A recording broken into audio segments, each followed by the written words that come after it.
que es el comercio internacional, que desafortunadamente no sale mucho en los medios, ni en las charlas, ni nada. Se habla del sistema financiero, que es muy importante, pero el comercio internacional constituye otra de las bases de este capitalismo que está asolando el planeta.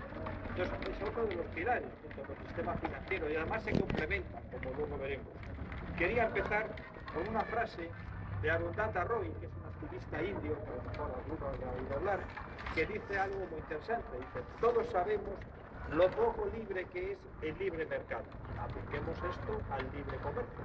No es libre, se llama libre, pero no es. Bien, desde el neoliberalismo capitalista se ha venido insistiendo que la mejor manera de organizar el comercio internacional es que sea libre, que haya intercambio libre, teniendo en cuenta que como los países son desiguales de origen y posteriormente se va agravando la desigualdad, al instaurar un libre intercambio lo que haces es perjudicar a los más débiles, que cada vez van siendo más, y favorecer a los más fuertes.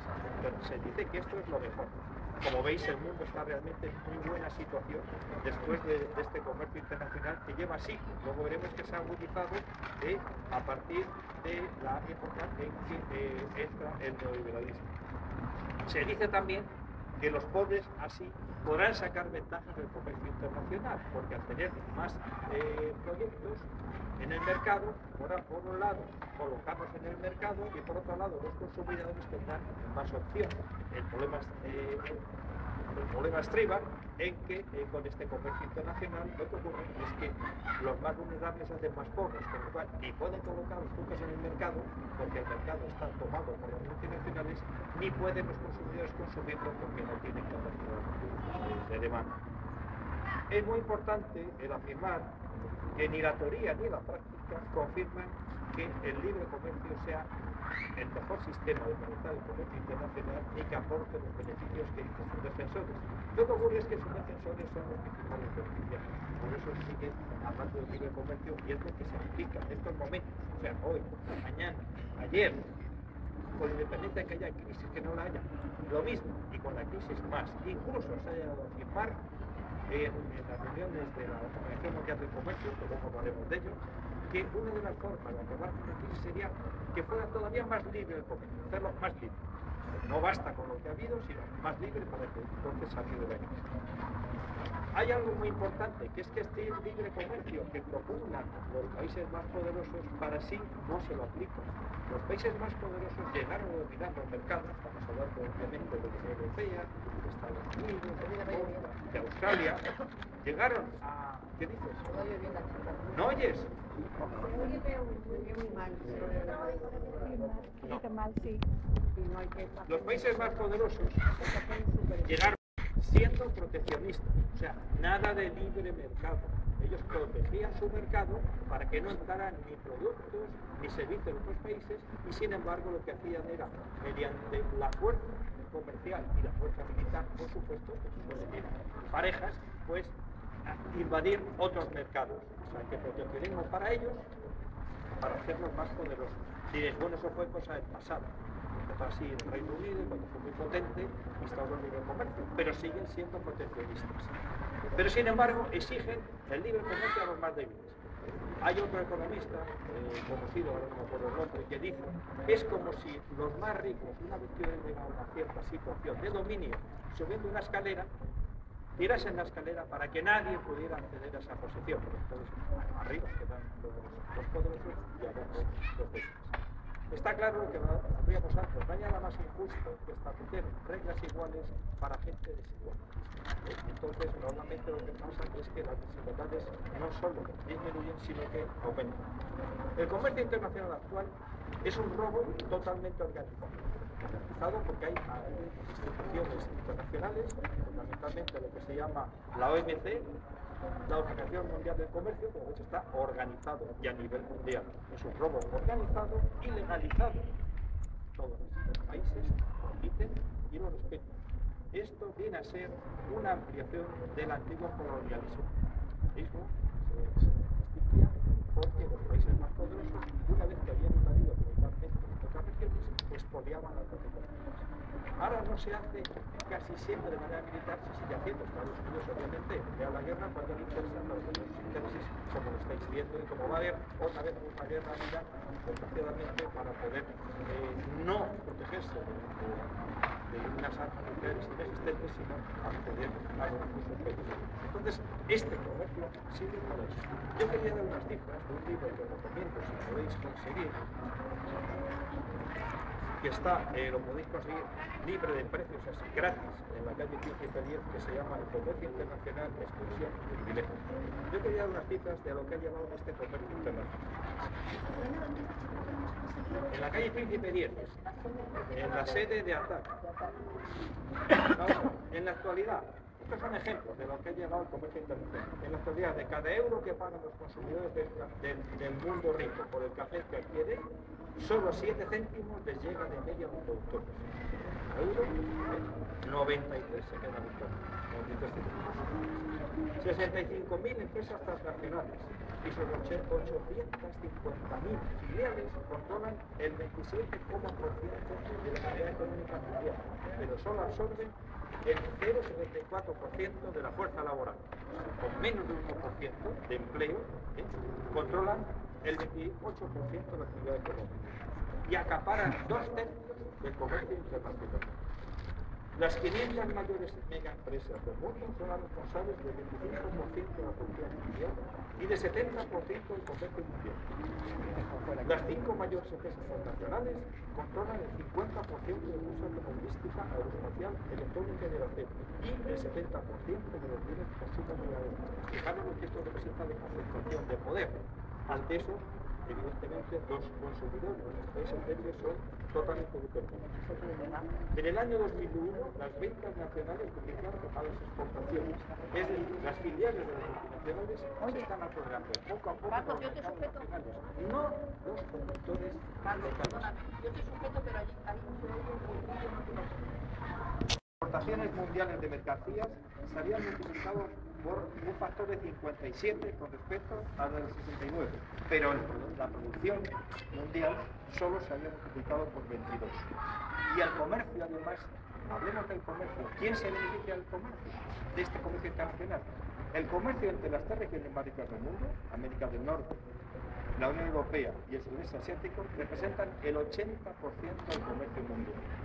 Y solo en la zona del euro protagoniza el 40% de este comercio. Estos son los que se benefician del comercio internacional, no el resto. Bueno, vamos a pasar entonces un repaso a cómo está estructurado el comercio internacional. Como decíamos antes, históricamente el proteccionismo que se aplicó durante siglos impulsó el crecimiento económico y desarrollo de los países poderosos. Al mismo tiempo, originó su desarrollo económico en el tercer mundo, que se ve obligado a convertirse en mero exportador de materias primas y de alimentos. Sus industrias locales y su agricultura desaparecen. Quisiera mencionar algo importante que pocas veces se menciona, que cuando los ingleses conquistan la India, en aquel momento la India es el principal productor textil del mundo. Entonces los ingleses llegan allí con una industria textil en el Reino Unido y lo que hacen es destrozar todos los telarios, destrozar todo el mundo. O sea, quiere decir que a veces lo hacen con acciones comerciales, pero a veces lo hacen también con fuerza bruta. Y normalmente se complementan. Lo estamos viendo ahora. Esto obviamente era en el siglo XIX, ahora lo está haciendo Estados Unidos en el siglo XXI. Entonces, como decíamos, los productores locales van declinando, su agricultura también, no pueden soportar obviamente la competencia de productos a bajo precio que inundan los mercados provenientes de los países desarrollados. Los países desarrollados siguen expoliando. Cuando digo desarrollados, ponerlo entre comillas, los países antiguos, los países poderosos, siguen expoliando los recursos naturales y la falacia de la bondad y del comercio está claro. Ellos hablan siempre, como decía anteriormente, de la ventaja comparativa, que cada país tiene que hacer una cosa. En ese sentido, Eduardo Galeano, todos lo conocéis, ha dicho, sí, la especialización está muy clara. Unos están especializados en ganar y la mayoría se especializan en perder. Esta es la ventaja. Se dice también que lo privado es mejor que lo público y que los beneficios a la larga reprobarán en todos. Como sabéis, la situación de pobreza se agudiza, los ejemplos se agudizan, las hambrunas son cada vez mayores, o sea, no es que les llegue, no les llega nada. Durante el año, aquí hay una prueba muy curiosa. En el periodo 1980-1995, en 15 años, el crecimiento de los países en desarrollo, que estaban afiliados a la Organización Mundial del Comercio, fue igual, su crecimiento igual a los que no lo estaban. No están aparentes, no aparecieron por ningún sitio. Bien, ¿qué ocurre? ¿Cómo se va instaurando este comercio internacional? Bueno, vamos a ver, hay un hecho muy importante que es la reunión de Bretton Woods. Bretton Woods es un pueblo de Estados Unidos y se celebra una reunión de los países más poderosos que habían ganado la guerra en el año 1944, donde se dice: tenemos que evitar que vuelva a haber guerras tan brutales como la Primera Guerra Mundial, la Segunda Guerra Mundial, debido a estas guerras comerciales que al final acaban en guerras militares. Y crean tres instituciones. Una de ellas es el Fondo Monetario Internacional, que su misión original era evitar las crisis monetarias. Como veis, esto ha cambiado bastante, ¿no? Ahora es ahí permanentemente. El Banco Mundial, que se encargaba de dar préstamos para la reconstrucción y desarrollo de los países que estaban destruidos por la Segunda Guerra Mundial, sin imponer condiciones. Ahora ha cambiado totalmente. Y a lo nuestro, una institución que se llama, un acuerdo que se llama Acuerdo General sobre Aranceles y Comercio, que es el núcleo de la actual Organización Mundial del Comercio. ¿Y estos qué hacían? Estos regulaban el comercio internacional de mercancías y productos industriales. Muy importante, solamente mercancías y productos industriales, no abarcaban más. Y lo que hacían era intentar reducir los aranceles, lo que pagan los productos que entran en nuestro país, en un país por otros países, para así liberalizar el comercio. Al mismo tiempo que se crea esta institución en Occidente, en el año 44 se crea una similar en la extinta Unión de Repúblicas Socialistas Soviéticas, que se llama Cámara. Tiene que ser parecido. Estas instituciones, muy importantes, al comienzo están bajo el paraguas de la ONU, son parte de la ONU. Luego, se actualmente, como veis ahora, normalmente bajo el dominio no tan encubierto de la Unión Europea. ¿Qué ocurre? Que el tiempo pasa y ocurren dos acontecimientos importantísimos. Cae el muro de Berlín y se desintegra la Unión Soviética. Entonces ya el capitalismo no tiene equilibrio. Y entonces decide intervenir y dar una vuelta de tuerca a cómo funcionaban estas instituciones, el Internacional, el Banco Mundial y el Acuerdo General sobre Aranceles y Comercio. Y crea algo que se llama la Organización Mundial del Comercio, que sustituye a este Acuerdo General sobre Aranceles y Comercio. ¿Qué ocurre? ¿Por qué pasa esto? Pues porque triunfa el neoliberalismo. Se sustituyen los acuerdos de Bretton Woods por lo que se llama el consenso de Washington, que es la base del neoliberalismo, impulsado fundamentalmente por Ronald Reagan en Estados Unidos y Margaret Thatcher en el Reino Unido. Y el neoliberalismo, que ya no tiene ningún tipo de competidor, se siente legitimado para difundir instituciones la hegemonía del mercado y de la economía financiera. Las dos partes, la economía del mercado y la economía financiera. La reducción del déficit presupuestario, ¿os suena? Estamos hablando del año 89, ¿os suena? Reducción del déficit presupuestario como algo fundamental. Y laxitud fiscal, pocos impuestos. Curioso, ¿no? La privatización del sector público y de los servicios públicos. La disminución del aparato estatal y la desregulación de los servicios y dar prioridad a controlar la inflación, no al empleo ni al crecimiento. ¿Os suena, no? Año 89.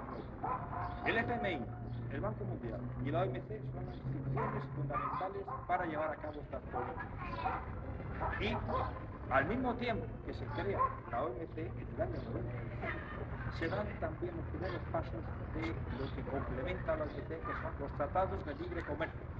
Existe libre entre comillas, que son La OMC era multilateral, en principio abarca a todos los países, pero como esto no basta, se crean también tratados de libre comercio entre pocos países, donde el más poderoso es el que decide las reglas. Entonces se crea el Tratado de Libre Comercio de América del Norte en el 94, que engloba a Canadá, Estados Unidos y México, que supuso la ruina para 10 millones de agricultores mexicanos. El Tratado de Maastricht en el año 92, que es el inicio del mercado único de la Unión Europea, y el Mercosur en América Latina en 1993. Personal, porque como no hay